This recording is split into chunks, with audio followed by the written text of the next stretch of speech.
early for me. Many of you have gotten to know me well, and I've gotten to know you well, and so I am going to start with that joke that I'm not so much of a morning person. When we're in Sitson, Mark and the staff know me well enough to know that I walk around and pretend to be awake for the first half hour or so. It is really great to be here with all of you. One of the things that I wanted to be sure to do in my time here is to not just give a report, but to talk about the kind of progress that the ministry of Vitality has made. And so I'm going to start with could I get a quick show of hands of who was at Pilgrim Fur's annual meeting last year? Right, so a lot of us were there, right? So can you put up the first slide that I sent you? So this is the slide that I shared last year at Pilgrim Fur's. You might remember that I told a story about Frog and Toad and how we so often want our little seeds to sprout and grow, and yet shouting at them isn't quite what makes it happen, is it? So we talked about how it is that vitality means life, and we know that. It's not a trick question. So when I was asked to define vitality, I felt like a little confused, right? We know what vitality means, don't we? And we certainly know it when we see it.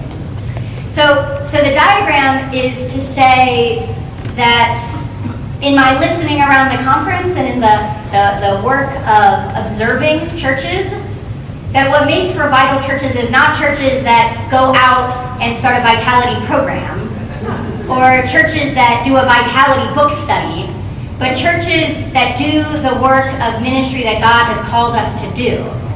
And in doing the work of ministry that God has called us to do and has told us and taught us clearly what it is that God requires of us, that is when vitality grows. Like seeds grow. You can't make seeds grow by shouting at them, but you can provide the necessary conditions for seeds to grow. Now I have to tell a story. Recently, my mom sent me a herb garden kit. Because see, I'm not much of a gardener myself, so I needed a kit. But the way that it works is you plant the little seeds in some dirt, I guess, in the water, and it's a little system. It's a hydroponic system. But the thing is that right away, the basil just shot right up. And my kids immediately said, all the other ones are dead. Because the basil shot right up. And then some of the other ones came, and the mint was going nowhere. No mint. And they started saying, you said mint grows like a weed. You said you have to be careful planting mint, because once you plant it, you can't stop it. You said, Mom. But then I found out that actually it's not just us, that mint is one of those seeds that's very hard to start from seed. But once you plant it, it takes off like a weed. I wonder if some of our churches might be a little bit like that too. A little bit. Not all of our churches are going to be like basil and just shoot right up. But that doesn't mean they're dead. All right? They might just not be shooting up yet. And when they do, they might be so small that you have to get really close and look really carefully. But be careful not to shout, because they are growing. So this is some of the message that we shared together last April at Pilgrim Fur's. And you know what's funny is, it was sort of this thing that came together, like I said, from my observing and listening, and Mike and Peter said, you need to share this at the annual meeting. Last year they said that. And so I did, and I didn't think too much of it until afterwards, churches kept coming to me and saying, I've been sharing that diagram with my church. It's really helping us think about our ministry. And from those conversations, and continued visits and listening and paying attention, I had to update the diagram. So now, who was with us last fall at Insitson?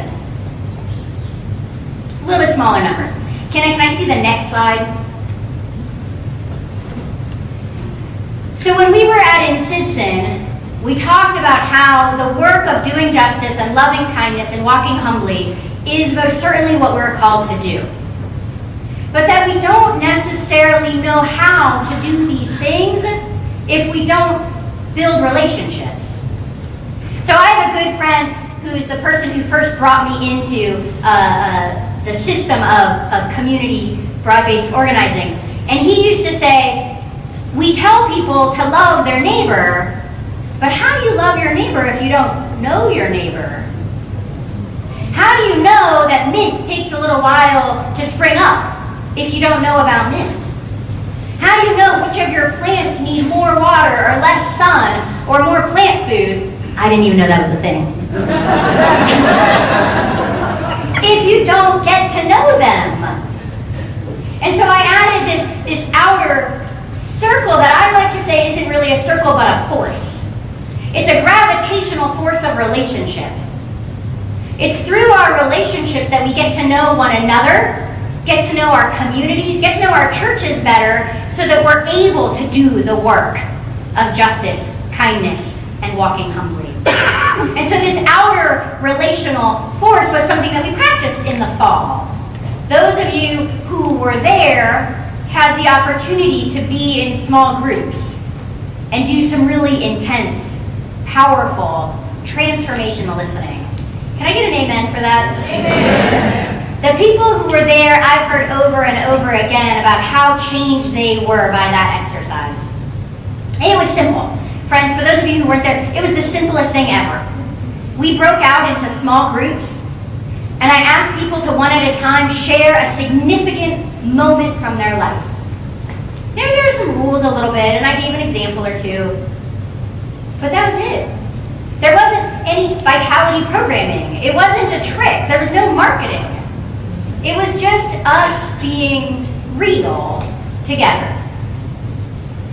And I tell you, the air in the room changed. Everything changed. Yep. Just from us bringing our real selves into the room. And then we did this really great thing, because, I told this story that has really stuck with me ever since it happened. Last summer, there was a story you might remember of a family whose children were caught in the riptide off the coast of Florida. And the parents were worried. I think it was the mother and the grandmother, and they went out to try to save them. But then what happened was they got caught up as well. And so the people on the beach heard these children and this whole family caught, drowning. And in an instant, they came together and they formed a human chain out into the ocean to rescue them. That human chain was over 80 people long to save this family that most certainly would have drowned. Now that story sticks with me because not one of those 80 people on the beach could have saved them alone. But together, those 80 people were able to do something powerful and transformative and life-saving. I think that sounds like us, too. We're about 80 churches, and our churches are doing good things, each one of them. But imagine what we could do all together. If we worked all together as one chain out into the world, transforming, saving lives. And so at Insidson, we did this fun thing where we made a human chain from inside the room where we were, out of the building, out of the parking lot, all the way almost to the road. And I was so stunned and startled that it was so long, I hadn't even realized how I was going to talk to all these people all at once. So I ran back and forth, sharing the message to pause now and look.